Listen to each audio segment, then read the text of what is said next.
L'exode de bois depuis Tyr jusqu'à Jaffo. Audio numéro 30. Très chers compatriotes célestes, je bénis Dieu Tout-Puissant, le Créateur des cieux et de la terre, pour son amour. Oui, Dieu qui nous a vraiment gardés, qui a permis à ce que nous puissions écouter sa pensée à travers cet enseignement. Depuis que nous avons vraiment commencé, Dieu n'avait cessé de nous parler, de nous exhorter, de nous censurer, de nous enseigner, de nous corriger. En tout cas, personnellement, j'ai vraiment été édifié à travers ce que Dieu nous a dit par moi.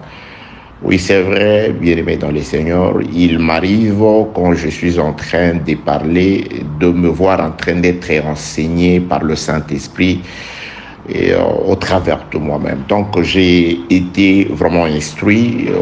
Dieu m'a dit des choses merveilleuses pour mon salut, qui m'ont encouragé, que j'ai utilisé aussi dans la prière. J'espère que cela a aussi été pareil pour toi, mon frère qui m'écoute. Merci à Dieu pour l'inspiration, merci à Dieu pour son amour, sa grâce, car il nous a jugés dignes de connaître sa pensée. Merci à Dieu qui ne cesse de nous garder, de nous protéger, qui ne cesse de nous faire connaître la vérité, car les conséquences de la connaissance de la vérité, c'est l'affranchissement. Selon que Jésus-Christ a déclaré, vous connaîtrez la vérité et la vérité vous rendra libre. Laisse que la puissance du Saint-Esprit qui se manifeste à travers la révélation puisse vous affranchir de tout lien, de tout joug des ténèbres au nom de Jésus-Christ. Très chers compatriotes, le désir le plus ardent de mon cœur est que chacun de concitoyens célestes qui a été à l'écoute de cet enseignement puisse en tout cas voir la manifestation de la puissance de Dieu prévue à travers ce qui a été dit en ces lieux au nom de Jésus-Christ. Que Jésus-Christ vous relève, que Jésus-Christ guérisse ceux qui sont malades, que Jésus-Christ soit la solution aux difficultés de chacun d'entre nous, que le Seigneur soit la réponse à nos préoccupations, qu'il soit celui qui cicatrise ou qui guérit toutes nos blessures au nom de Jésus-Christ. Que la lumière du Saint-Esprit continue de nous éclairer. Très chers compatriotes, j'ai fait cette prière et j'ai manifesté ce désir parce que nous allons, si telle est la volonté de Dieu, mettre un point-virgule à cet enseignement qui a été vraiment très long, je crois 30 audios. Je crois que nous n'avons pas pu vous dire, en tout cas tout ce que Dieu avait prévu que nous puissions dire, mais ce n'est que partie remise. Donc vous vous rendrez compte, pour ceux qui ont l'habitude de nous suivre, qu'il se passe qu'il y a toujours dans les enseignements où nous retournons sur des enseignements précédents, car la parole de Dieu en soi, nous avons toujours dit, Dieu, dans tout ce qu'il a écrit, il voulait tout simplement, dans sa lettre d'amour à son bien-aimé Adam, il voulait tout simplement convaincre Adam de rentrer à lui. Toute la parole de Dieu, toutes les promesses des Écritures n'ont pour objectif que de ramener l'homme là où Dieu l'avait jugé digne d'habiter. Parce que lorsque Dieu a formé Adam et qu'il a soufflé, et que ce dernier est devenu un être vivant, Dieu l'a ramené dans un jardin qu'il avait planté pour lui. L'homme a péché, Dieu l'a expulsé de ses jardins. Dans sa miséricorde, il veut toujours amener l'homme dans ses jardins de paix, de tranquillité, où l'homme vivait en roi. Car Dieu est amour, Dieu est miséricordieux, et le jardin n'a été planté que pour Adam. Donc, bien-aimés dans le Seigneur, la paix, la tranquillité, la vie éternelle, Dieu l'a uniquement conçu pour vous. C'est pourquoi il est en train de vous dire au travers de ses serviteurs, dans l'enseignement des apôtres, que soyez transformés, recevez la purification et la sanctification par l'enseignement, devenez comme Jésus-Christ que les vieils hommes tombent, que les mauvaises habitudes tombent, que tout ce qui est ancien passe, que tout ce qui était comme joie, gloire d'autrefois dans la vie d'avant la connaissance de Jésus-Christ soit perçu par chacun des enfants de Dieu comme étant de la boue à cause de cette révélation, de manière à ce que celle-ci, c'est-à-dire la révélation, non seulement qu'elle vous éclaire, mais qu'elle vous montre les chemins et qu'elle vous accorde la puissance, la capacité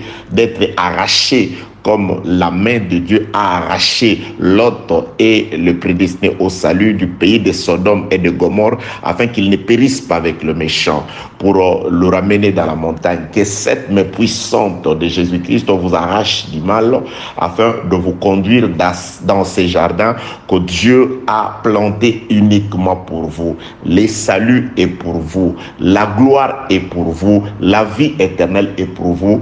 Les saluts, la gloire, la vie éternelle, nous vous la présentons à travers l'évangile. Que la paix de Dieu soit avec vous au nom de Jésus-Christ. Une parenthèse importante, et je le répète, je l'ai toujours répété parce que nous avons toujours en tout cas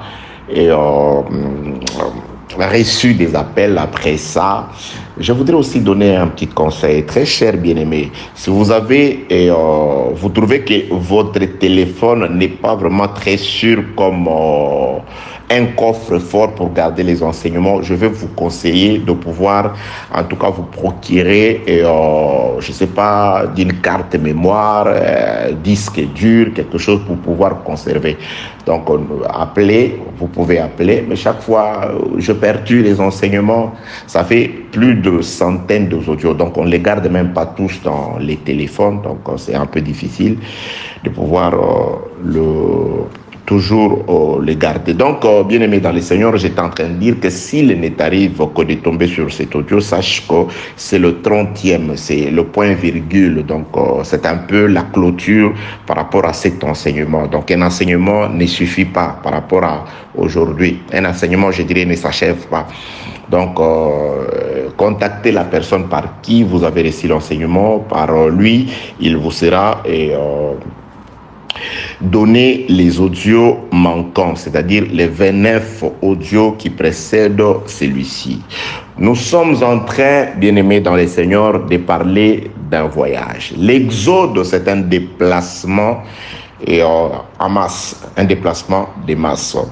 L'exode de bois depuis Tyr jusqu'à Jérusalem, mais en passant par le port de Tyr. Donc, il s'agit, très chers compatriotes célestes, de Salomon qui va édifier, qui voulait plutôt édifier une maison ou construire une maison à l'honneur de l'Éternel pour y sacrifier tout ce dont il fallait selon la loi à l'Éternel, Dieu Tout-Puissant, le Créateur des cieux et de la terre.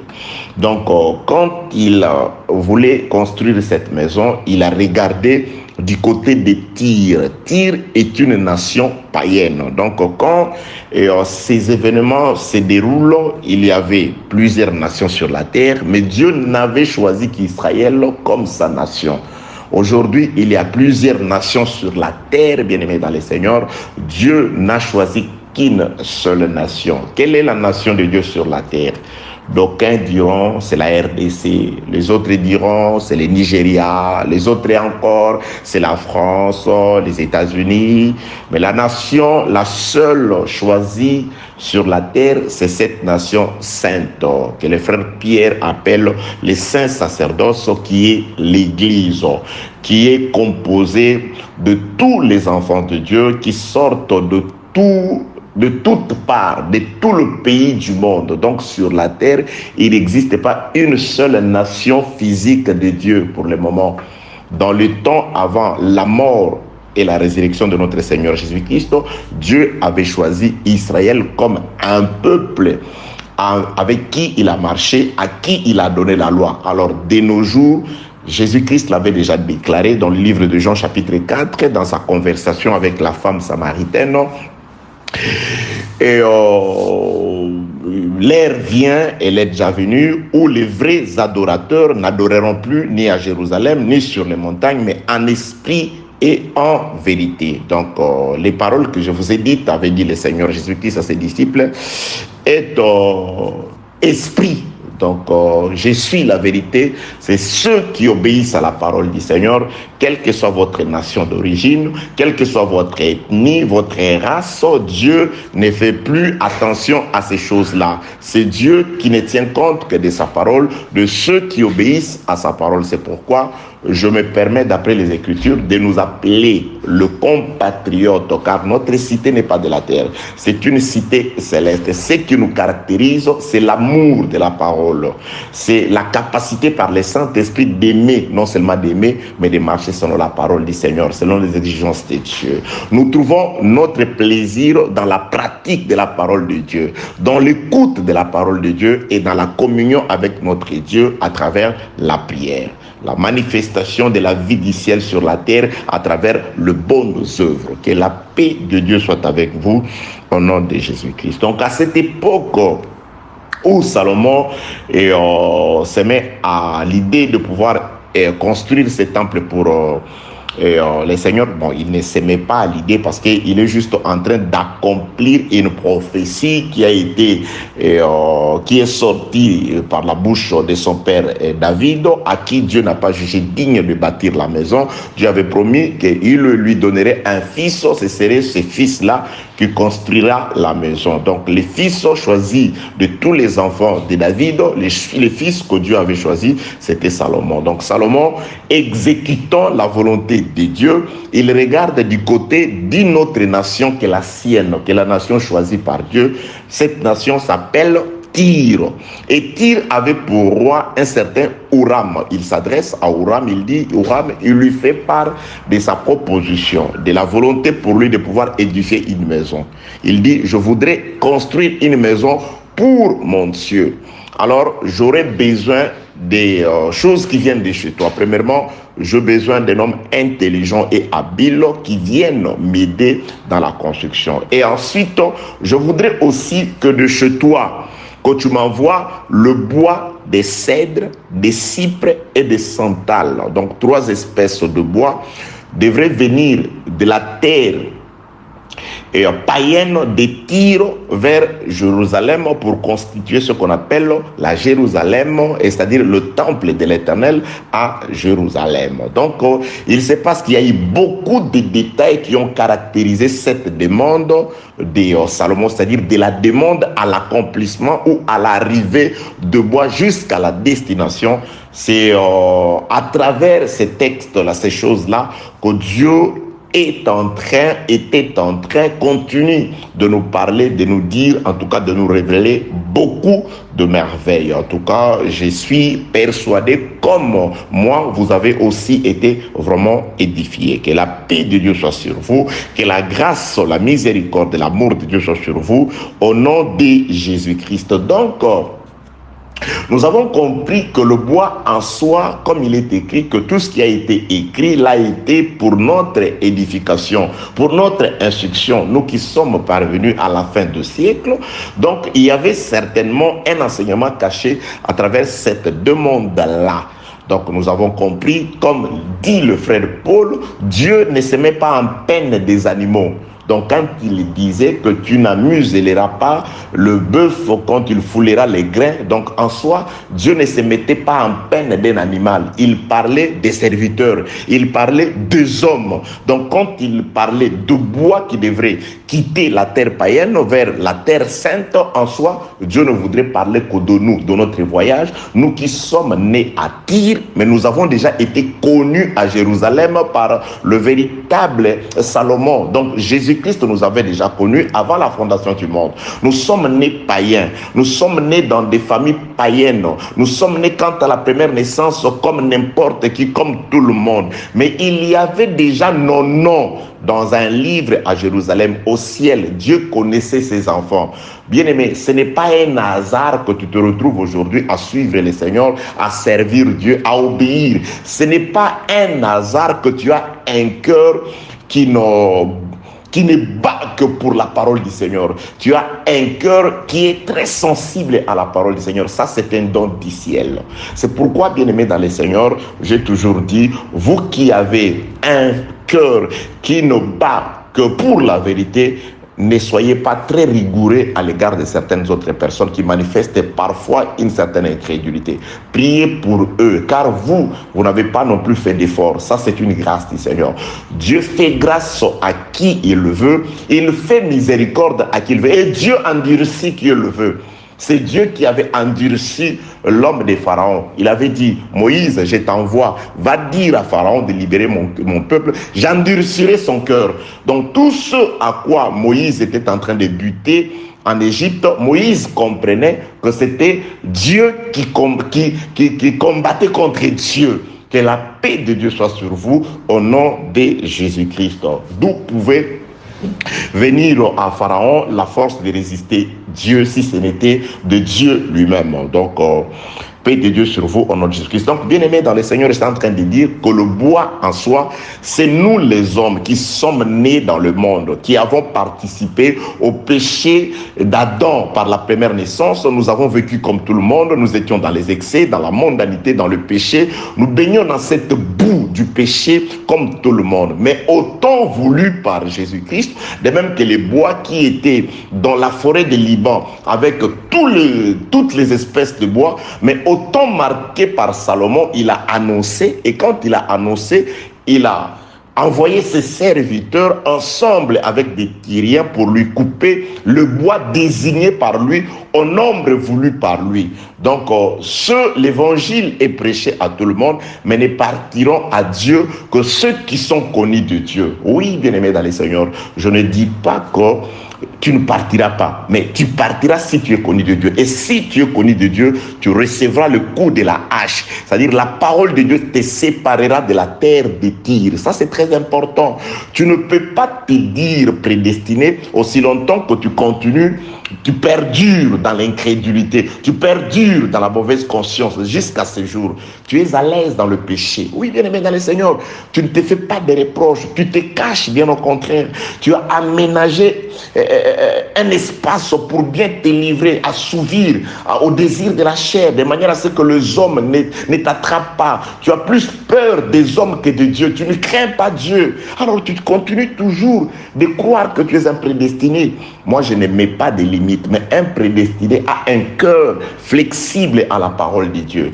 Un prédestiné a un cœur sensible à la parole. Ce n'est pas moi, c'est le Seigneur Jésus. C'est le Seigneur Jésus de gloire qui le dit. Dans le livre de Jean chapitre 10, il dit « Je connais mes brebis et mes brebis me connaissent. » Lorsque les brebis du Seigneur entendent sa voix, les brebis ne se détournent jamais de la voix du berger. Elles entendent ma voix et elles me suivent. Et mes brebis ne suivront pas un mercenaire, bien-aimé dans les Seigneurs. C'est pourquoi, même dans les églises des hommes, même dans les organisations chapeautées par les hommes, il y a des enfants de Dieu, il y a des brebis du Seigneur qui sont là. Ils y sont encore certains parce qu'ils n'ont pas encore écouté la voix du bon berger. Ne retenez pas ces audios, vous faites déjà bien. Distribuez-les, bien-aimés dans les Seigneurs. Si vous sentez que c'est une parole qui vous touche à cœur, c'est une parole très sensible, comme vous le témoignez déjà, distribuez-les. Ça ne vous diminue en rien, ça ne retranche rien en vous. Oui, bien-aimés dans les Seigneurs, vous êtes un excellent ministre de Dieu, mais vous ne serez pas capable de pouvoir évangéliser partout. Si par ces audios, Dieu peut permettre que par vous, qu'un coin de la terre soit évangélisé, gloire à Dieu. Oui, je partage avec beaucoup de serviteurs, avec beaucoup de frères, dans l'idée que là où ils sont, peut-être je ne saurais pas aller physiquement là-bas, mais si une pensée que Dieu m'a communiquée, je peux le partager avec ses frères et que le frère peut l'annoncer aux gens qui sont là-bas. Gloire à Jésus! La parole de Dieu va atteindre un coin par... vous voyez, Dieu, il est comme ça. Il a parlé aux apôtres, les apôtres, ainsi de suite, jusqu'à ce que les apôtres que Jésus-Christ a appelés aujourd'hui sont évangélisés en Chine, partout dans le monde, à travers Blanchard, à travers d'autres serviteurs de Dieu. Ne retenez pas le blé. Si vous sentez que ça, c'est la parole du Seigneur, assis sur la révélation, sur l'inspiration de Jésus-Christ, ne le retenez pas, ne la retenez pas, partagez-la. Que la paix de Dieu soit sur vous au nom de Jésus-Christ. Reconnaître une grâce, j'ai dit, c'est ça la grâce du Seigneur. Un ministre, c'est celui qui reconnaît la grâce de l'autre. Un ministre, c'est celui qui reconnaît la voix du bon berger, même à travers quelqu'un qu'il ne connaît pas. Ne dites pas qu'il n'est pas de notre lignée. C'est quoi ces histoires de lignée qu'on sort? Que la paix de Dieu soit avec vous au nom de Jésus-Christ. Alors, très chers compatriotes, donc le bois, c'est nous les hommes qui étions attachés à la terre de Tyr, qui sommes nés quant à la chair dans le monde. Nous appartenions à des familles différentes et consorts. Nous avons hérité aussi de cette première naissance certaines vaines manières. Il y a même de ceux qui sont venus, qui, entre parenthèses, se disent nés de nouveau, mais qui continuent toujours de manifester cette vieille vie. Attendez. La nouvelle naissance, je voudrais vous parler de bois. Quelque chose me vient à l'esprit. Ne vous éparpillez pas l'esprit. Soyez concentrés. Que la paix de Dieu soit avec vous au nom de Jésus-Christ. L'enseignement, c'est dans la cohérence. Une suite rationnelle, quoique spirituelle, de la pensée. Donc, vous savez d'où nous sommes partis. Nous sommes partis à Tyr, nous nous rendons à Jérusalem, mais par les portes de Japhos. Paix de Dieu sur vous, au nom de Jésus-Christ. Donc, le bois qui doit quitter la terre de Tyr, qui doivent être coupés à Tyr, c'est nous les hommes qui avons été connus à Jérusalem, parce que ces bois-là ont été écrits, d'après ce qui est écrit dans le livre 1 Chronique chapitre 28, le verset 19. Donc nous sommes ces bois dont les noms figuraient déjà dans un livre à Jérusalem, dans les livres de Dieu, dans la prédestination. Il ne nous a pas connus dans les temps en Christ, mais dans les temps, il faut que nous passions par l'adoption. C'est-à-dire, nous sommes nés dans une autre famille. On ne peut pas adopter son propre fils. Dans la naissance comme ça, nous sommes nés dans une autre famille. Il faut que Jésus-Christ vienne nous adopter. L'adoption s'est fait moyennant un prix. C'est pourquoi à la croix, il a payé le prix par sa vie.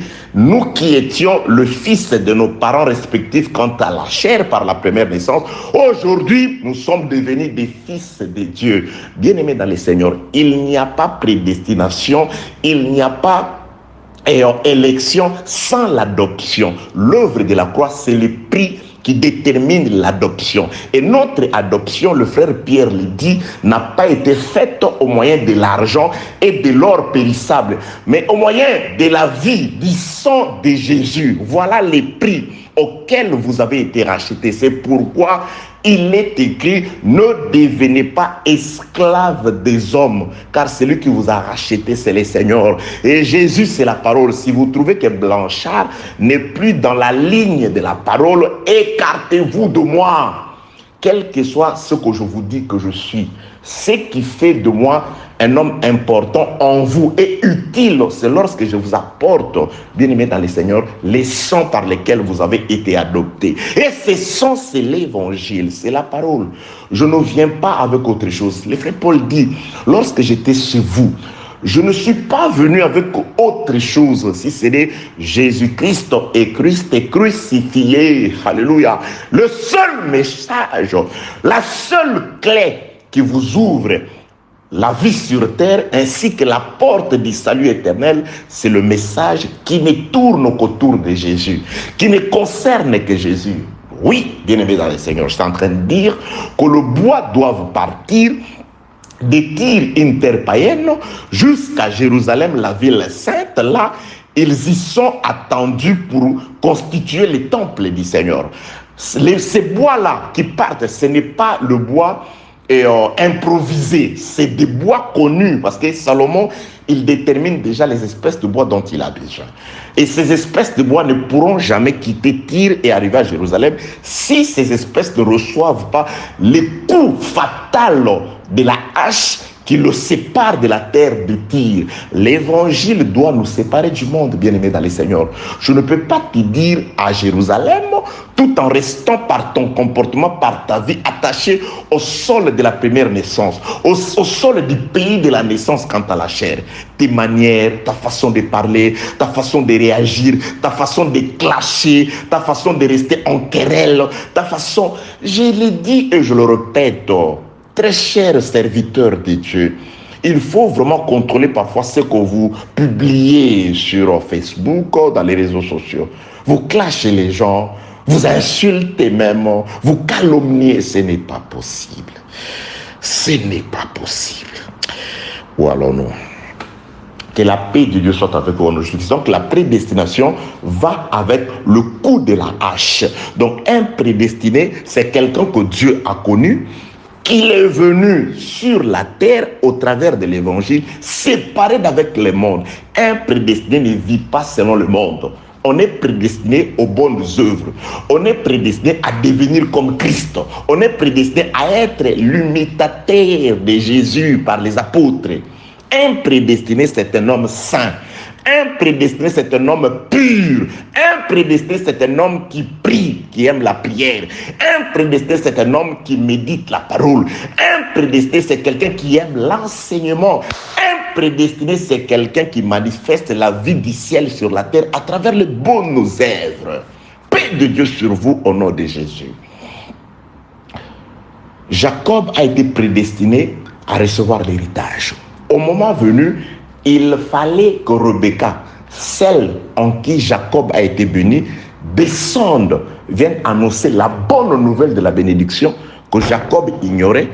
Rebecca a écouté le père s'adresser à Israël, au premier-né. Rebecca a écouté Christ. Rebecca est descendue vers Jacob, le prédestiné à la bénédiction depuis le ventre. Rebecca vient non seulement annoncer la bonne nouvelle à Jacob, elle vient préparer Jacob. Elle va préparer pour Jacob, revêtir Jacob des vêtements du premier-né. Or, le premier-né, c'est Christ. Bien-aimé, le Saint-Esprit aujourd'hui vient nous donner les vêtements, les plus beaux vêtements d'Ésaü, l'enseignement de Christ, la vie de Christ, avec un repas préparé par Rebecca au goût de Dieu. Une vie arrangée par le Saint-Esprit au goût de Dieu, car seul le Saint-Esprit connaît les préférences de Dieu. C'est pourquoi qui n'a pas l'Esprit de Christ ne lui appartient pas. Alléluia. Le Saint-Esprit, oui, c'est cette voix qui vous dicte ce que vous devez faire pour être agréable à Dieu et non aux hommes. Paix de Dieu sur vous au nom de Jésus-Christ. Nous sommes dans le point virgule. Je suis en train de faire le résumé de tout ce qui a été dit. Donc, il suffirait juste d'écouter ces points virgules, vous aurez une idée sur l'enseignement sur l'exode de bois. Ce n'est pas fini, hein? Nous avons abrégé, donc il y a beaucoup de choses qui vous seront annoncées dans les autres enseignements, très certainement. Lisons un passage d'écriture. Le frère Job nous dit quelque chose dans le livre de Job, chapitre 14. Nous sommes dans le bois comme les hommes. Job chapitre 14, ça m'est venu. Je commence la lecture au verset 7e. Retenez ceci, les bois doivent être coupés à Jérusalem pour aller être replantés. Non, excusez. Les bois sont coupés à Tyr, dans le pays de leur naissance quant à la chair, quoique connu par Salomon à Jérusalem, mais les bois sont nés à Tyr. Ils sont coupés à Tyr pour aller être replantés. Où c'est? À Jérusalem. Vous voyez, nous sommes dans le monde. Nous avons été coupés ici, nous devons être coupés ici sur la terre afin que par l'enseignement, nous nous acheminions pour aller être plantés dans la Jérusalem céleste. Parce que là, il y a un jardin. Et nous sommes les arbres du jardin de l'Éternel. Parce que lui, c'est le jardinier. C'est Jésus qui s'occupe de nous. C'est simple, le frère Paul dit, vous êtes les champs de Dieu. Et donc, nous sommes les champs. Donc, nous sommes des arbres. Mais nous sommes partis de quelque part, dans l'ombre. Avant de lire Job chapitre 14, laissez-moi lire Psaume chapitre 80. Psaume chapitre 80. Psaume chapitre 80, le verset 8. Tu avais arraché de l'Égypte, suivez très bien, tu avais arraché de l'Égypte une vigne et tu as chassé des nations et tu l'as plantée. Tu as fait place devant elle, elle a jeté des racines et elle a rempli toute la terre. Vous voyez? Donc là, le psalmiste est en train de prophétiser sur Israël. Il prend toute la nation israélite, il la confine ou la présente sous forme d'une vigne.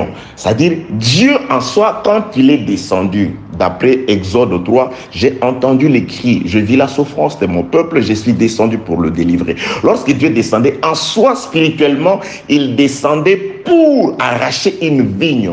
Donc il y avait une vigne de l'Éternel qui n'était pas à sa place, qui était en Égypte. Et Dieu devait descendre lui-même à travers Moïse pour arracher cette vigne et la conduire jusqu'à aller la planter où? Dans la terre promise. Que la paix de Dieu soit avec vous. Donc ça, c'est ce qui arrive aujourd'hui. Nous sommes nés dans le monde. Nous sommes nés, quant à la première naissance, dans la vie du péché. Dieu, par le Saint-Esprit, au moyen de l'enseignement, descend pour nous y arracher.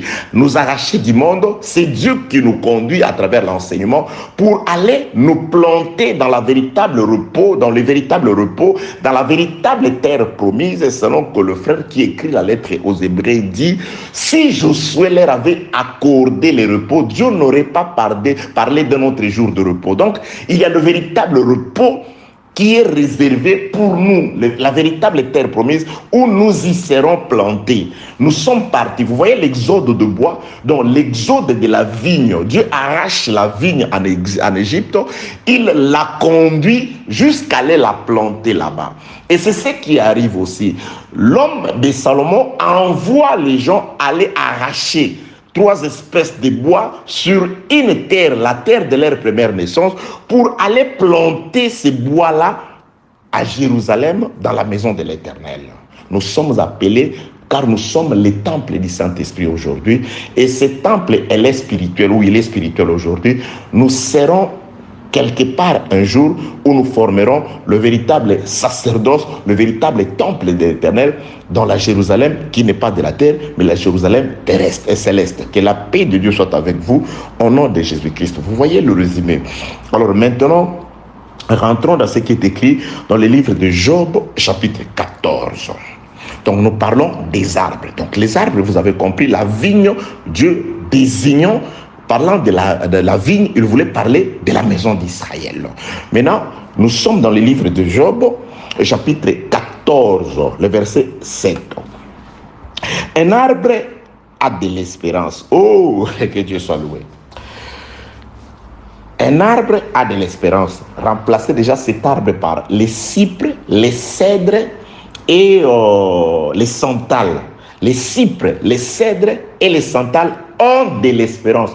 Contrairement à certains autres bois, bien aimé, ce ne sont pas tous les arbres qui ont de l'espérance. Il y a de ces arbres, on le coupe pour le mettre au feu. Donc, ils doivent être consumés au feu. C'est-à-dire, on les utilise juste pour, comme dans le chauffage, pour la cuisson. Donc, après, ils deviennent des cendres. Donc, ce ne sont pas tous les arbres qui ont de l'espérance. Ce ne sont pas tous les hommes qui ont de l'espérance. Bien aimé, les bois secs n'ont pas d'espérance. Les bois secs, leur place, c'est le feu. C'est pourquoi Jésus-Christ, un arbre qui avait de l'espérance, le véritable, il dit, si on fait ça à l'arbre vert que je suis, à combien de fortes raisons ils le feront sur vous qui êtes de bois sec. Donc Jésus-Christ, comme le bois vert, il devait recevoir la hache de la part des hommes par les sacrificateurs. Parce qu'il avait de l'espérance, il avait déjà annoncé dans le livre de Jean chapitre 10, ma vie, personne ne me la prend. Je la donne parce que j'ai le pouvoir de la récupérer. Donc il parlait de sa mort et de la résurrection. Donc Jésus-Christ devait se laisser recevoir les coups de la hache comme un arbre vert, un arbre qui a de l'espérance, parce qu'un arbre vert, c'est cet arbre qui a de l'espérance. Lorsqu'il est coupé, lorsqu'il meurt, il ressuscitera. Il y a des arbres secs, on le ramasse pour aller les amasser. C'est pourquoi, avant la mort de Jésus, nous étions des arbres secs, incapables de produire les fruits. Mais par la mort et la résurrection de Jésus-Christ, il a fait pleuvoir la sève, l'eau, le Saint-Esprit. Gloire à Dieu. Aujourd'hui, j'ai de l'espérance parce que je ne suis plus un arbre sec qui était destiné au feu, mais je suis devenu un arbre vert. C'est pourquoi je peux produire les fruits. Jésus-Christ dit, on récolte reconnaît un arbre par ses fruits. Or, l'arbre qui porte les fruits, c'est un arbre qui a de la sève. C'est un arbre vert. Jésus-Christ est mort, ressuscité pour nous transformer des arbres secs que nous étions aux arbres aujourd'hui ayant de la sève, capable de produire les fruits qui déterminent notre nature. Produisez les fruits. Quels sont les fruits que vous produisez? Bien-aimés, vous un mendier, on reconnaît l'arbre non par son feuillage, mais par le fruit, la capacité de produire, la capacité de manifester la vie. Donc, l'arbre qui a de l'espérance, c'est un arbre vert. Or, un arbre vert, à la différence avec un arbre sec, c'est cet arbre qui a de la sève, qui a l'eau, qui a l'esprit de Dieu, mais il manifeste les œuvres de Dieu parce que Dieu est esprit. C'est un temple dans lequel se fait les services divins. Dieu soit béni. Alléluia. Un arbre a de l'espérance, Job chapitre 14, le verset 7. Quand on le coupe, c'est-à-dire quand il meurt, il repousse, il ressuscite. Alléluia. Oh. Les disciples, les pharisiens ont répondu, ils ont dit non. Cet homme ici disait, quand il était encore vivant, il disait qu'il allait ressusciter, que c'est un arbre différent de tous les arbres. Il n'était pas comme nous, un arbre juste qu'on va mettre au feu, après il ressort sous forme de cendre. Non, lui, il disait, faisons garder. Ils sont allés vers Pilate. Un jour, je nous prêcherai, bien aimé, sur les drames autour du corps de Jésus. C'était le corps le mieux protégé à cette époque-là. S'il te plaît, Pilate, accorde-nous une garde. Nous avons besoin de soldats pour sécuriser ces corps-là. Parce que ce n'est pas n'importe quel cadavre par rapport à ce qu'il disait. Bien-aimé, alléluia, votre mort sera utile par rapport à ce que vous disiez quand vous étiez en vie. Alléluia. Il sécurise le corps de Jésus. Il disait, quand il était vivant, voilà ce qu'il a annoncé à ses disciples. Quand tu es vivant, qu'est-ce que tu annonces? Qu'est-ce que tu annonces? Afin que ton cadavre devienne important. Afin que ta mort soit importante. Qu'est-ce que tu annonces? Alléluia, alléluia. Jésus-Christ annonçait qu'il allait ressusciter. Faisons garder les sépulcres. La sépulture doit être gardée parce que ses disciples risquent de venir voler le corps. Non, ce n'est pas une histoire de disciples. Quelqu'un doit descendre du ciel. Descendre du ciel pour... Alléluia. Ok, partie remise, gardez ça. Priez afin que Dieu nous accorde le temps, la force et tout ce dont il faut afin que nous puissions vous faire comprendre et vous faire parvenir la pensée glorieuse de Dieu qu'il a préparée pour vous par nous. Il y a plusieurs vases, je ne suis pas le seul. Paix de Dieu sur vous, notre Jésus-Christ. Donc, Jésus-Christ, c'est un arbre qui avait de l'espérance. Il annonçait, ma vie, ne vous en faites pas. Ils vont se saisir de moi. Ils vont me tuer, mais non, je la donne. Il dit à Pilate, tu n'as aucun pouvoir sur moi. Tu n'aurais aucun pouvoir sur moi. Si du ciel, mon Père ne te l'avait pas donné. C'est moi-même. Il a accepté parce que quand il a demandé qui cherchez-vous Jésus, ils sont tous tombés. Il dit non. J'ai de l'espérance. La mort m'est un gain. La mort, je dois aller. Il y a certaines personnes qui sont mortes là-bas qui ont besoin d'écouter l'évangile. Je dois aller leur annoncer l'évangile. C'est juste une transition. C'est pourquoi la mort pour un saint, c'est juste un repos. Ce n'est rien. On dédramatise. Ah oui, ce n'est pas... ce n'est plus un mystère parce qu'il y a un homme qui était vivant, qui est mort, qui est revenu, qui nous a annoncé ce qui se passe là-bas. Oui, ça reste un mystère pour les non-croyants. Pour nous, nous savons que c'est un repos. Vous savez bien aimé, quand vous êtes très fatigué, ou que vous vous couchez, vous vous réveillez le matin, parfois, c'est-à-dire vous vous réveillez sans avoir vu le temps passer. Mais vous dites, j'ai dormi pendant combien d'heures? Mais pendant 8 heures. Oh, mais non, c'est pas vrai. C'est pas vrai. Oui, ça sera comme ça. Même ceux qui sont morts il y a des milliers d'années, ils se réveilleront, c'est-à-dire ils ne se rendront pas compte que le temps a passé de cette façon. Oui, au monde, la science appelle ça un tout petit peu, bon, c'est de la fiction, l'hibernation, c'est-à-dire c'est fictif, hein? c'est pas encore réel. C'est comme une certaine hibernation, c'est-à-dire vous êtes vivant, mais on vous plonge dans un sommeil, vous vous réveillez sans voir les temps. Ce n'est pas encore arrivé, c'est de la fiction, l'hibernation. On dit que si un voyage spatial peut durer 100 ans, 200 ans, alors on pouvait mettre quelqu'un dans un état d'hibernation, c'est-à-dire on le plonge dans un sommeil. Ok, c'est de la fiction. Que la paix de Dieu soit avec vous au nom de Jésus-Christ. Donc, la mort, bien-aimé dans le Seigneur, c'est un repos. On va se coucher ce jour-là, on se réveillera, mais on n'a pas vu passer le temps. On a passé combien de temps? 1000 ans selon les comptages des hommes. Ah bon? 500 selon les comptages des hommes. Mais je n'ai pas vu passer le temps. Vous voyez, une personne très fatiguée qui se couche, il se réveille. Mais oh non, le temps est passé. J'avais dit réveillez-moi. Là, je serai en retard au travail. On n'a pas vu le temps passer parce que nous serons tellement fatigués après avoir travaillé pour le Seigneur. Que la paix de Dieu soit avec vous au nom de Jésus-Christ. Job chapitre 14, le verset 7. Nous sommes dans l'arbre. Vous voyez? Donc les arbres, nous avons compris que c'est nous qui étions plantés, qui sommes nés sur une terre païenne à Tyr, mais on nous attend à Jérusalem. Donc nous devons être coupés. Et ce ne sont pas tous les arbres de la forêt, j'étais en train de dire, ce ne sont pas tous les arbres de la forêt qui ont la même espérance. Il y a des arbres de la forêt qui seront coupés pour être utilisés à Tyr. Pourquoi? Parce qu'ils ne sont pas du nombre de ces espèces désignées par Salomon.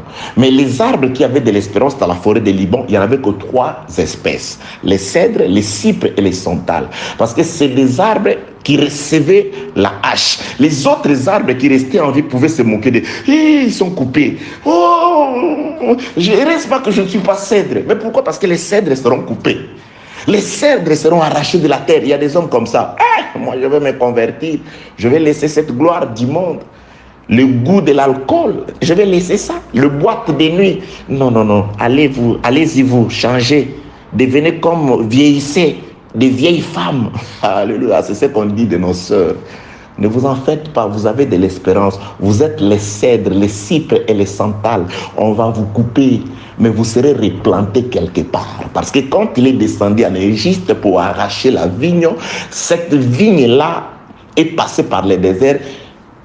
Elle a séché un tout petit peu, mais Jésus-Christ l'a replantée. Dieu l'a replantée. Elle a occupé toute la terre. Oui, la gloire de Dieu est arrivée jusqu'à Blanchard aujourd'hui parce qu'il y a une vigne qui avait été plantée quelque part. Que la paix de Dieu soit avec le nom de Jésus-Christ. Job 14, 7. Un arbre a de l'espérance. Quand on le coupe, il repousse. Vous voyez? Donc Jésus et nous les justes.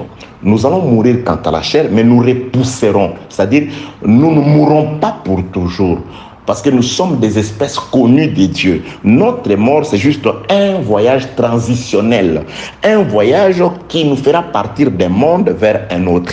D'une vie éphémère vers une vie éternelle. D'une vie de souffrance, de peine, de calamité, de consort, vers une vie éternelle. Parce que vous vous réveillez à 4 heures du matin, 3 heures du matin pour prier.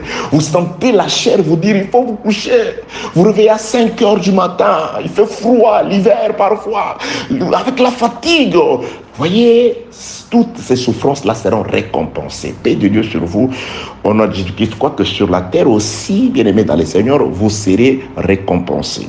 Nous allons commencer une série d'exhortations sur le siècle présent. Jésus-Christ dit à Pierre, les centiples dans le siècle présent. Est-ce mythe ou réalité?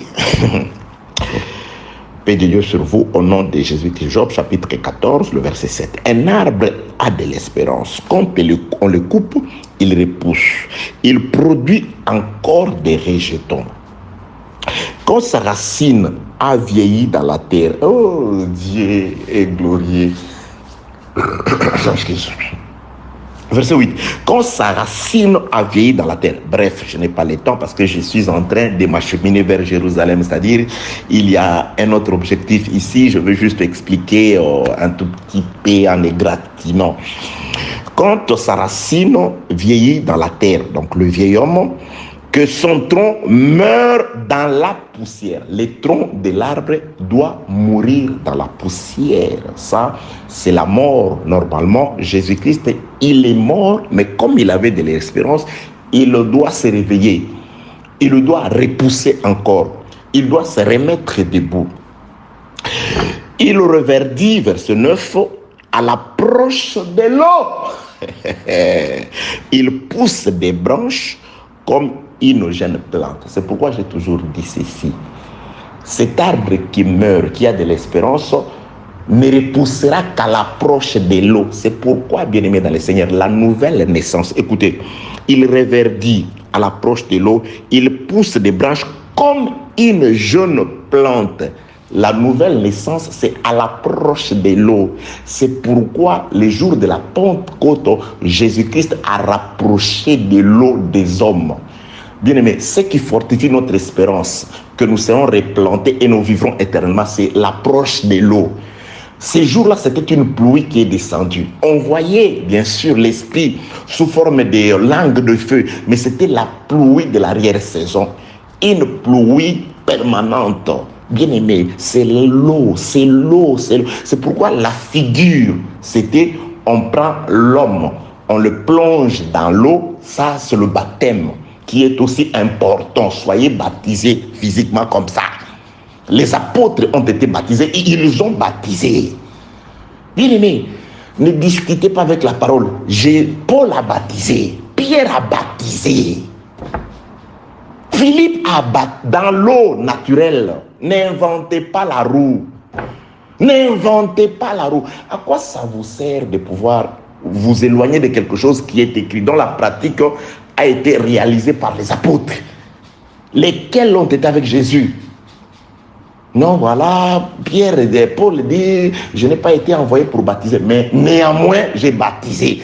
Mon objectif, ce n'est pas de plonger les gens dans l'eau. L'objectif, c'est vous apporter l'évangile. Mais le baptême est un symbole important. C'est le début de la marche. Comme j'ai toujours enseigné, le début de la foi, c'est croire, aussi avoir une Bible.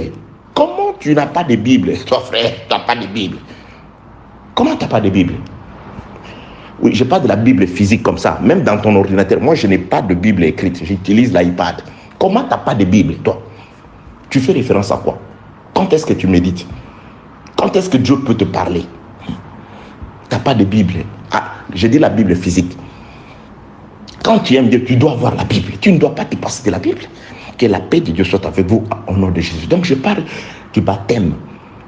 Il est important. Je parle du baptême véritable par l'eau de la parole. C'est aussi important. Mais on doit d'abord passer par le baptême physique. Parce que nous en avons, bien aimé, on n'invente rien. Nous marchons sur les traces de ceux qui nous ont précédés. Tu veux apporter ton évangile à toi? Non, cet évangile qui a été prêché à Jérusalem, à Judée, jusqu'aux extrémités de la terre, c'est celle-là qui nous conduit. C'est pourquoi j'ai toujours dit, si quelqu'un venait à vous, vous annoncez un autre évangile, que celui qui a été prêché par les apôtres, Dieu dit qu'il soit anathème. L'évangile des apôtres, ils ont baptisé, ils ont plongé les gens, les hommes et femmes dans l'eau. Si Dieu peut donner le Saint-Esprit, pourquoi refuserons-nous à ceux qui reçoivent l'Esprit comme à nous l'eau du baptême? L'eau. Vous cherchez des raisonnements pour vous détourner de la vérité. À quoi ça vous sert? Que la paix de Dieu soit avec vous au nom de Jésus-Christ. Job 14, 7. Un arbre a de l'espérance quand on le coupe, il repousse, il produit encore des jetons. Quand sa racine vieillit dans la terre, quand son tronc meurt dans la poussière, il reverdit à l'approche de l'eau. Nous sommes morts quant à Jésus, quant à la chair. Mais nous reverdirons, ou nous reverdissons.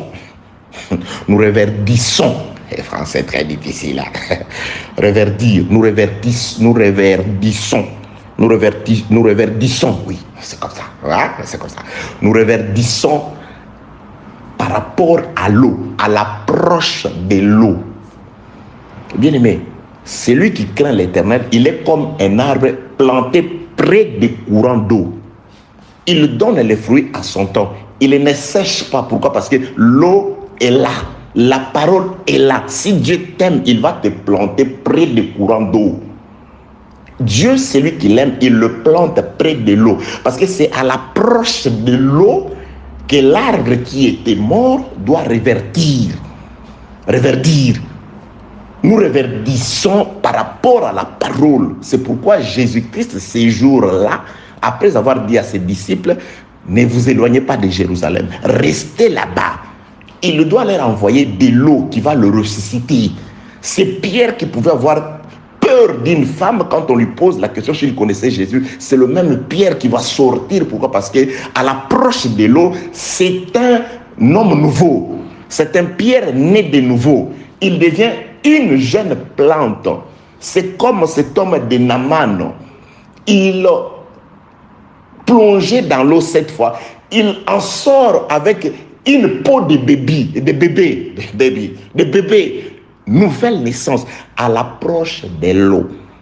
Verset 9, Job 14, il reverdit à l'approche de l'eau, il pousse des branches comme une jeune plante. J'étais en train de dire ceci. Les arbres, bien-aimés dans le Seigneur, sont arrachés à Tyr. Dieu conduit ces arbres jusqu'à Jérusalem, mais en passant par Tyr. À Tyr, là, les arbres doivent retrouver celui qui va les conduire jusqu'à Jérusalem. Tyr, nous avons compris, c'est la perfection. Tyr, c'est la stature parfaite de Christ. Donc nous sommes partis du monde, nous naviguons dans les déserts. C'est ça, l'eau est dans l'eau. Il y a des tumultes, il y a des vagues. Mais gloire soit rendue à Dieu parce que nous sommes dans une barque où Jésus est avec nous au travers du Saint-Esprit. Jésus-Christ est en train de nous fortifier. Jésus-Christ est en train de nous enseigner. Jésus-Christ est en train de nous garder. Il peut faire comme s'il est en train de dormir. Mais lorsqu'il y a des tumultes, quand il y a des problèmes, nous le réveillons. Le Seigneur, il calme, il ramène la situation à la tranquillité, comme ce fut le cas dans le livre de Marc, chapitre 4, à partir du 35e verset. Donc, le Seigneur est avec nous. Nous sommes des arbres, bien-aimés dans le Seigneur. Quel que soit le temps que la vigne a passé dans le désert, 40 ans, la vigne, c'est le royaume d'Israël, le peuple d'Israël. La vigne devait toujours garder l'espérance. Oui, bien-aimés dans le Seigneur, quel que soit les temps que nous allons passer dans ce monde, nous avons toujours l'espérance que comme Dieu nous a arrachés de la terre, il nous conduit vers Jérusalem, quels que soient les tumultes. Nous devons faire confiance à Dieu. Nous devons avoir confiance à Dieu. C'est lui qui a commencé en vous cette œuvre, il la rendrait parfaite au jour de l'avènement de Jésus-Christ, c'est-à-dire à Tyr. Il a commencé à nous l'œuvre par le coup de la hache. Ils nous ont mis ensemble sous forme de radeau, l'unité, et nous naviguons dans l'eau. Et c'est celui-là, il achèvera l'œuvre lorsque nous allons nous retrouver nez à nez, face à face, corps à corps, avec celui qui avait ordonné que nous soyons arrachés de la terre de Tyr, c'est-à-dire le véritable Salomon qui est le Seigneur Jésus-Christ. Parce que la lecture dit ceci, les choses que nous sommes en train de dire, c'est dans le livre de 2 Chroniques, chapitre 2e, où il est écrit, attendez, laissez-moi chercher les passages des Écritures. C'est 2 Chroniques, chapitre 2, le verset 16e, il est écrit, et maintenant, et nous couperons de bois dans les Libans autant que tu en auras besoin, et nous te les amènerons en radeau sur la mer à Jaffo, et toi, tu les feras monter à Jérusalem. Donc, le bois qui sont coupés à Tyr, ils sont conduits par voie maritime sous forme de radeaux jusqu'à Jaffo. Et à Jaffo, là-bas, c'est un problème de qui? C'est un problème de c'est lui qui avait ordonné. Tu les feras monter. À problème, à Japhot, c'est la plénitude. Lorsque nous aurons atteint la plénitude, lorsque nous aurons, Jean chapitre 3e, attendez, 1 Jean, nous sommes dans le point virgule. Donc, 1 Jean chapitre 3e, je commence la lecture au 3e verset. Voyez, 1 Jean chapitre 3, je commence la lecture au premier verset. Voyez quel amour le Père nous a témoigné pour que nous soyons appelés enfants de Dieu. Et nous le sommes. Si le monde ne nous connaît pas, c'est qu'il ne l'a pas connu. Bien-aimés, nous sommes maintenant enfants de Dieu et ce que nous serons n'a pas encore été manifesté. Mais nous savons que lorsque cela sera manifesté, nous serons semblables à lui parce que nous les verrons tel qu'il est. Il y a une promesse, bien-aimés dans le Seigneur, de voir le Seigneur tel qu'il est. Mais cette promesse-là ne s'accomplira pas aussi longtemps que nous ne serons pas encore semblables à lui.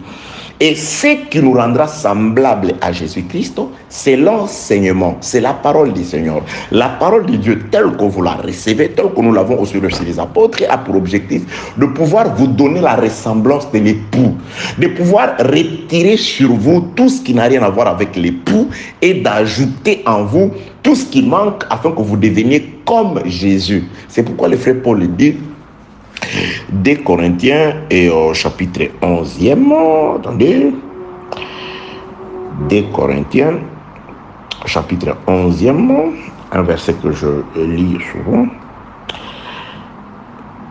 des Corinthiens, chapitre 11e, le frère Paul dit quelque chose, il dit, verset 1er, si vous pouvez supporter de ma part un peu de folie, mais il faut me supporter. Car je suis jaloux de vous d'une jalousie de Dieu. Parce que je vous ai fiancé à un seul époux pour vous présenter à Christ comme une vierge pure. Donc ici, le frère Paul, il prend la place du ministère. Or, le ministère, c'est la parole. Oui, dans plusieurs écritures, comme il disait à Timothée, souffre avec moi comme un bon soldat de Christ. Aujourd'hui, nous devons souffrir avec les écritures comme des bons soldats de Christ. Nous devons souffrir avec la parole comme des bons soldats de Christ. Le frère Paul pouvait dire, ce que vous avez entendu de moi, ce que vous avez vu à moi, pratiquez-les, le Dieu de grâce sera avec vous. Soyez mes imitateurs comme moi je le suis de Jésus. Or, Jésus, c'est la parole. Donc, le frère Paul dit, car je suis jaloux de vous d'une jalousie de Dieu, parce que je vous ai fiancé. Donc, ici, c'est par l'œuvre de la croix. La parole nous ramène d'abord à l'œuvre de la croix. L'œuvre de la croix dans notre vie, c'est le coup de la hache qui sépare les bois prédestinés à la terre des tirs. L'œuvre de la croix, c'est la rémission de péché, c'est le pardon du péché. L'œuvre de la croix nous sort du monde. Je vous ai fiancé. L'évangile va d'abord vous fiancer à Christ. Vous liez à Christ, vous séparez de la mort, du monde, vous séparez de la mode, de vie, vous séparez de tout ce qui est terrestre. Ça, c'est l'objectif de l'évangile. Vous séparez parce que le fiançailles, c'est lorsque, à la manière israélite, on paye un prix afin de séparer une fille de sa famille, afin de changer la fille d'identité. Avant le fiançailles, elle portait encore le nom de ses parents. Mais lorsqu'elle est fiancée, elle devient la femme selon que Dieu dit à Joseph, va prendre ta femme. Ça ne veut pas dire le fiancé à la manière des hommes. En Israël, un fiancé, il donne déjà le prix. Le mariage, c'est on va fiancer une femme, on va donner la dot. Le mariage, ça s'attend. Le temps qu'on prépare la fille pour qu'elle soit unie à son mari. C'est ça, l'unité. Que la paix de Dieu soit avec vous au nom de Jésus-Christ. Donc, le frère Paul dit, je vous ai fiancé à un seul époux pour vous présenter à Christ. Donc, celui qui nous présente à Christ, c'est le frère Paul à travers le ministère. Donc, c'est le ministère, c'est la parole. Et la parole nous prépare. La parole nous présente à Christ. Comment? Le frère Paul dit, pour vous présenter à Christ comme une vierge pure. C'est-à-dire une femme pure, fiancée, mais personne n'a mis sa semence dans elle. C'est un jardin fermé de Dieu. C'est une fontaine fermée du mari. Donc, on la soigne avec de myrrhe, avec des aloés, avec des parfums, afin de pouvoir la préparer, qu'elle devienne selon les goûts de son mari. C'est ça, Japhô, bien-aimé dans le Seigneur. L'œuvre du ministère, après que nous avons été coupés à Tyr, l'œuvre du ministère est en train de nous soigner. L'œuvre du ministère est en train de nous préparer. C'est pourquoi le frère Jean dit ceci. Bien-aimé, 1 Jean 3, 2. Nous sommes maintenant enfants de Dieu. Et ce que nous serons n'a pas encore été manifesté. Mais nous savons que lorsque cela sera manifesté, nous serons semblables à lui parce que nous le verrons tel qu'il est. Tel qu'il est, nous le verrons. Aujourd'hui, nous le voyons au travers d'un miroir. C'est comme au travers d'un miroir, par la parole. Par la parole, nous voyons Christ. Mais il y a une promesse, nous le verrons, ou à Tyr. Et lorsque nous aurons atteint la stature parfaite et que nous serons vraiment semblables à une vierge pure, sans tache, c'est alors que nous le verrons. Et lui nous prendra, il nous conduira à Jérusalem. C'est ce qui est arrivé dans la vie de Rebecca. On est allé la chercher par le plus ancien de la maison d'Abraham, qui l'a conduit jusque dans les champs, pas dans le palais, pas dans la chambre de Sarah, la maman d'Isaac. Dans les champs, c'est Jacob qui va sortir, plutôt Isaac va sortir, il va chercher sa femme. C'est Isaac qui se retrouve avec la femme dans les champs, qui va prendre Rebecca et va la conduire dans la chambre de sa maman, va la conduire à Jérusalem. Le bois, nous avons été coupés à Tyr, nous avons été acheminés, expédiés à l'eau jusqu'à Japhô, la stature parfaite. Là, nous allons le voir et c'est lui, le Seigneur, qui sait comment nous prendre pour nous conduire dans le palais. Que la paix, la grâce et la miséricorde de Dieu soient avec vous au nom de Jésus-Christ. Voilà, très chers compatriotes célestes, ce qui a été dit, préparé pour nous par le Seigneur. L'exode de bois depuis Tyr jusqu'à Japhô. Le bois, c'est toi et moi. Nous sommes nés dans le monde. Et de là, bien-aimés, nous étions comme tout le monde. C'est comme les cypres, les cèdres et les santales. Mais Dieu nous avait connus au moment voulu, au moment venu, après l'intronisation de Salomon. C'est ce qui correspond à l'œuvre de la croix. Le Saint-Esprit, c'est Dieu qui ouvre la bouche pour annoncer l'évangile.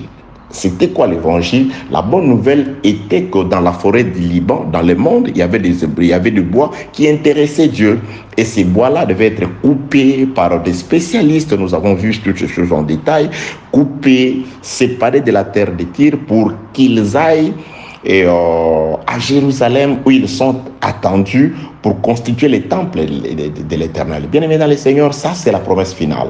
Nous vous prêchons la parole afin que Dieu vous assiste dans les temps, mais l'assistance dans les temps, c'est comme la manne, c'est comme l'eau du rocher, c'est des choses dont nous avons besoin dans notre pèlerinage, dont l'objectif reste la terre promise. L'objectif dans tout, bien-aimés dans le Seigneur, reste la vie éternelle auprès de notre Seigneur. Et cette vie éternelle, nous ne l'atteindrons pas si le ministère ne nous prépare pas. Si l'œuvre du ministère, la parole du Seigneur, ne nous rend pas semblables à Jésus, ne nous aide pas à atteindre la perfection ou la stature parfaite de Christ par l'enseignement dans la rigueur. Et cet enseignement doit avoir pour objectif de pouvoir séparer les arbres prédestinés au salut à la terre de Tyr.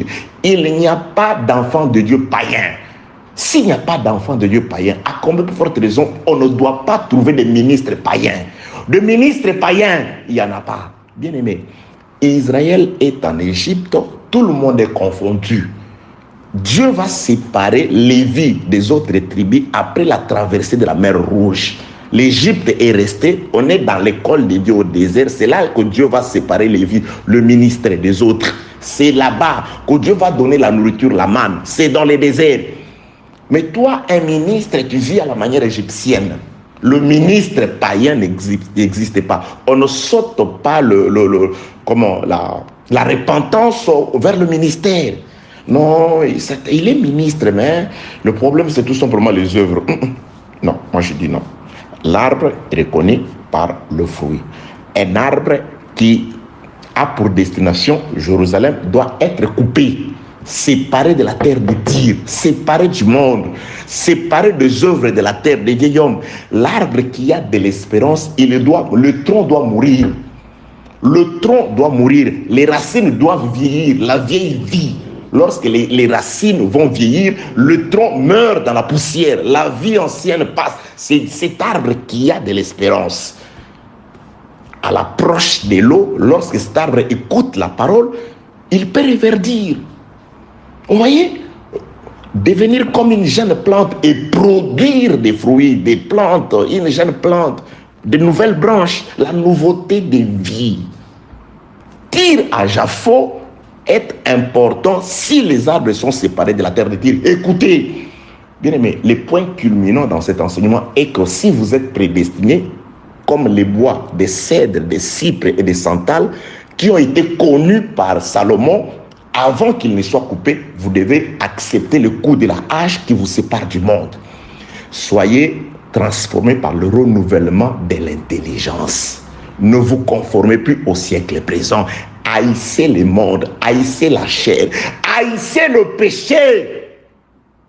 Le voyage nous éloigne des Tyr. Bien-aimé, on ne s'approche pas de Jérusalem tout en restant collé à Tyr. Non, au fur et à mesure que nous avançons, que nous approfondissons dans le profondeur des eaux, Tyr reste éloigné. Le monde doit rester éloigné. La mondanité, la boue du monde, les œuvres du monde doivent rester éloignées. On ne peut pas toujours rester attaché, collé à Tyr et prétendre se diriger vers Japhos où on doit retrouver face à face les seigneurs de gloire. Non, le voyage nous rapproche de Japhos et nous éloigne de Tyr. La parole nous reproche, nous éloigne du monde et nous rapproche de Jésus, de la perfection. Japhos, c'est la perfection parce que c'est là où on va voir Jésus. Nous sommes sortis de Tyr, le premier Adam. Et nous allons à Japhos, le second et le dernier Adam, Christ. Le premier port de Tyr, c'est le premier Adam dans lequel nous sommes nés, la première naissance. Et le port désiré de Japhos, c'est le second Adam. Nous sommes sortis d'Adam, nous allons vers Adam. Le premier Adam par qui nous sommes morts, le second Adam par qui nous vivrons éternellement. Nous sommes sortis de l'imperfection, nous allons vers la perfection. Et cette perfection n'est pas seulement verbale. C'est pas crier. La vie parfaite, les œuvres parfaites, les discours aussi parfaits. Seigneur Dieu, que ta grâce soit sur tous tes serviteurs, sur tous tes enfants. Bénis chacun de tes enfants qui a aimé cet enseignement. Jésus-Christ de Nazareth, accorde à ton peuple tout ce dont il faut afin que nous soyons à l'aise et servis dans ces pèlerinages. Dans le nom de Jésus-Christ, nous avons ainsi prié. Amen.